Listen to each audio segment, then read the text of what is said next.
അസ്സലാമു അലൈക്കും വറഹ്മത്തുള്ളാഹി തആല വബറകാതുഹു. ബിസ്മില്ലാഹിർ റഹ്മാനിർ റഹീം. അൽഹംദുലില്ലാഹി റബ്ബിൽ ആലമീൻ.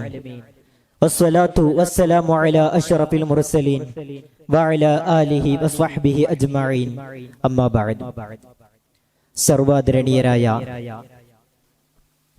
ഉസ്താദുമാർ, സ്നേഹധന്യരായ മുതഅല്ലിം സുഹൃത്തുക്കൾ, അറഫ പ്രഭാഷണം ലോകത്തിന് നൽകിയ സന്ദേശം എന്നതാണ് പ്രതിപാദ്യ വിഷയം. അറഫ പ്രഭാഷണത്തെ കുറിച്ച് സംസാരിക്കുമ്പോൾ കേവലം എല്ലാ മനതലങ്ങളിലും ഇടം പിടിച്ച ഒരു പ്രഭാഷണമാണ് അറഫ പ്രഭാഷണം. എത്രത്തോളം എന്ന് വെച്ചാൽ 1400 വർഷങ്ങൾക്ക് മുമ്പ് അറഫ പ്രഭാഷണം നടക്കുമ്പോൾ അത് ഇന്നും നമ്മുടെ നാടുകളിൽ അലയടിക്കുന്നുണ്ട് എങ്കിൽ ആ പ്രഭാഷണത്തെ കുറിച്ച് ഗവേഷണ സംഘങ്ങൾ ചർച്ച ചെയ്യുന്നുണ്ടെങ്കിൽ അതിന്റെ പ്രാധാന്യം എത്രത്തോളം ഉണ്ട് എന്ന് നാം മനസ്സിലാക്കേണ്ടതുണ്ട്. അതൊരു മനുഷ്യാവകാശ പ്രഖ്യാപനമായിരുന്നു.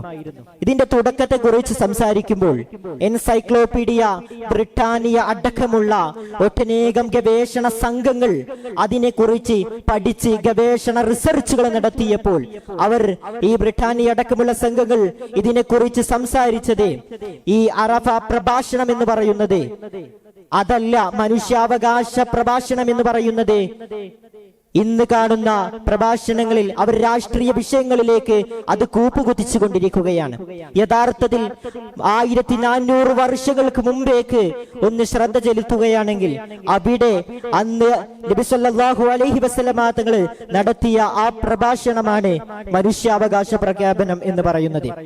ആ പ്രഭാഷണത്തെ കുറിച്ച് സംസാരിക്കുമ്പോൾ അന്ന് നബിയുടെ പ്രഭാഷണം കേട്ടിരുന്ന സർവ്വജനങ്ങളും അവിടെ തരിച്ചു പോവുകയാണ്. ആ പ്രസംഗം കേട്ടിരുന്നവർ അവിടെ ഇരുന്നു പോവുകയാണ്. എത്രത്തോളം എന്ന് വെച്ചാൽ ഒരുപാട് ദൂരങ്ങളിൽ നിന്ന് വരുന്നവർ നിരങ്ങി വരുന്ന ചരിത്രങ്ങൾ നമുക്കറിയാം. അതിനു പുറമെ അന്ന് നബി സല്ലല്ലാഹു അലൈഹി വസല്ലമ തങ്ങൾ പ്രബോധനത്തിന്റെ പ്രാധാന്യത്തെ കുറിച്ച് സംസാരിച്ചപ്പോൾ ഒട്ടനേകം സ്വഹാബത്ത് അവിടെ നിന്നും മറ്റു നാടുകളിലേക്ക്, സംസ്ഥാനങ്ങളിലേക്ക്, യമനിലേക്കും അതുപോലത്തെ മറ്റു സംസ്ഥാനങ്ങളിലേക്ക് അവർ പ്രബോധനത്തിന് വേണ്ടി പോവുകയാണ്. എത്രത്തോളം നബി സല്ലല്ലാഹു അലൈഹി വസല്ലമ തങ്ങളുടെ പരിചാരകനായിരുന്ന സ്വഹാബി പോലും നബിയിൽ നിന്ന് ഒഴിഞ്ഞു പോയിക്കൊണ്ട് ആ പ്രബോധനത്തിന്റെ പ്രാധാന്യത്തെ ആ അറഫ പ്രഭാഷണത്തിൽ നിന്ന് മനസ്സിലാക്കിക്കൊണ്ട് അവിടേക്ക് പോവുകയാണ് ചെയ്തിരുന്നത്. അറബിക്ക് അനറബിയേക്കാൾ പ്രാധാന്യമില്ല. ചുവന്നവന് കറുത്തവന് ചുവന്നവനേക്കാളോ ചുവന്നവന് കറുത്തവനേക്കാളോ പ്രാധാന്യമില്ല. സ്ത്രീ പുരുഷന്മാർ അവർ ഒരു ബീജത്തിൽ നിന്നാണ് വളർന്നു വന്നിട്ടുള്ളത്, ഉദ്ഭവിച്ചിട്ടുള്ളത്. അവരിൽ പ്രത്യേകിച്ച് മാറ്റങ്ങളോ വ്യതിരിക്തകളോ ഒന്നുമില്ല എന്ന് പറഞ്ഞുകൊണ്ട് നബി സല്ലല്ലാഹു അലൈഹി വസല്ലമ തങ്ങളുടെ മാനവികതയുടെ ശബ്ദമാണ് അവിടെ ഉയർന്നിട്ടുണ്ടായിരുന്നത്. ഫീമെയിൽ ഇൻഫാന്റിസൈഡ് എന്ന് പറയുന്ന ആ കാലഘട്ടത്തെ എത്രത്തോളം ഇന്ന് നമ്മുടെ വിദണ്ഡവാദികൾ, ഇന്നത്തെ രാഷ്ട്രീയ ചിന്തകർ അവർ വർഗീകരിച്ചു കൊണ്ടിരിക്കുന്നത് ഇന്ന് മനുഷ്യാവകാശ പ്രഖ്യാപനം 1400 വർഷങ്ങൾക്ക് മുമ്പ് അറഫ പ്രഭാഷണം നബി തങ്ങൾ നടത്തിയ ആ പ്രഭാഷണത്തെ ഉച്ചാടനം ചെയ്തുകൊണ്ട് ചർച്ചകൾക്ക് ബ്രിട്ടാനിയ പോലെയുള്ള ഗവേഷണ സംഘടനകൾ ചർച്ചയ്ക്ക് വിധേയമാക്കാതെ 1400 വർഷങ്ങൾക്ക് മുമ്പുള്ള ആ മനുഷ്യാവകാശ പ്രഖ്യാപനത്തെ, പ്രഭാഷണത്തെ ചരിത്രത്തിൽ നിന്നും തുടച്ചു നീക്കിക്കൊണ്ട് ഉച്ചാടനം ചെയ്തുകൊണ്ട് മഹാനായ നബി സല്ലല്ലാഹു അലൈഹി വസല്ലമ തങ്ങളുടെ ആ മനുഷ്യാവകാശ പ്രഖ്യാപനത്തെ ഇല്ലായ്മ ചെയ്തുകൊണ്ട് ബ്രിട്ടാനിയ അടക്കമുള്ള സംഘങ്ങൾ മുന്നോട്ട് വന്നുകൊണ്ട് ഫീമെയിൽ ഇൻഫാന്റിസൈഡ് എന്ന് പറയുന്ന കാലഘട്ടത്തെ നബി സല്ലല്ലാഹു അലൈഹി വസല്ലമ തങ്ങൾ സ്ത്രീകൾക്കും മറ്റും പ്രാധാന്യം കൊടുക്കുകയാണ് ചെയ്തിരുന്നത്.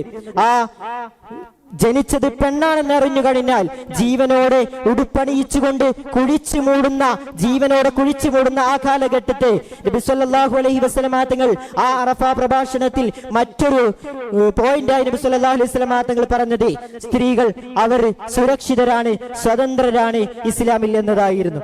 ഇത്തരത്തിൽ നമ്മുടെ ലോകോത്തര ചിന്തകളിലേക്ക് ഇറങ്ങിച്ചെല്ലുമ്പോൾ പല രാഷ്ട്രീയ ചിന്തകളും ഇസ്ലാം സ്ത്രീകൾക്കും മറ്റും സ്വാതന്ത്ര്യം നൽകുന്നില്ല എന്ന് വിളിച്ചു പറയുകയാണ്. യഥാർത്ഥത്തിൽ ഈ മനുഷ്യാവകാശ കമ്മീഷനിൽ, മനുഷ്യാവകാശ പ്രഭാഷണത്തിൽ നബി സല്ലല്ലാഹു അലൈഹി വസല്ലമ തങ്ങൾ ഉയർത്തിയ ഓരോ വാക്കുകളും ഓരോ പോയിന്റുകളും ഇന്നും നമ്മുടെ ചർച്ചകൾക്ക്, ഇന്നും നമ്മുടെ ഗവേഷണ സംഘങ്ങൾ ചർച്ച ചെയ്തുകൊണ്ടിരിക്കുകയാണ്. അത്രയും വലിയ ചിന്തകർക്ക്, അത്രയും വലിയ ചിന്താവിഷ്ടമായ പോയിന്റുകളായിരുന്നു മഹാനായ നബി സല്ലല്ലാഹു അലൈഹി വസല്ലമ തങ്ങൾ പ്രഖ്യാപിച്ചിട്ടുണ്ടായിരുന്നത്. അതുകൊണ്ട് തന്നെ ഈ അറഫ പ്രഭാഷണത്തിൽ നമുക്ക് ഒരുപാട് പഠിക്കാനുണ്ട്. വാഖിറു ദഅവാനാ അൽഹംദുലില്ലാഹി റബ്ബിൽ ആലമീൻ. അസ്സലാമു അലൈക്കും വറഹ്മത്തുള്ളാഹി.